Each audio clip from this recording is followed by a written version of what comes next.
ولا هي درون horta waxaan ku yidhi awaalo ها صح waddooyin akhri samaynoo lama daayo warkii لما تدايو كذي maalin walba waxaad arkaysaa wax kugu cusub هي awaalo inta adduunka maraysa maxaa kugu yaabadna inaad aro إن هذا روحه يبي يابرنا horta yaabku wuu isdaba yaalaa sax yaabba yaabu riixayaa waan gartaa nin igu yidhi baa iga yaab badnaa Mm. islaanteedaan soo weydiin inaan ku qaado oo waxaan ku weydiiyey waa waalida dhaqanta miyaa markaa markaa waxaad markii waxa ku caddaatay in dad noocaas adduunka ku nool yihiin inaan gaari kugu qaado haa islaanteeda kaalayaan soo weydiisanin oo anna maan ku raacaa weliba warya ilaahay yaqaan waa adduunyada joognaa nin hordiyadaasaan ku noolnahay kow dheh haye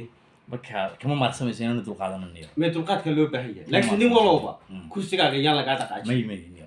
cimaamadda war kaagaa fadhi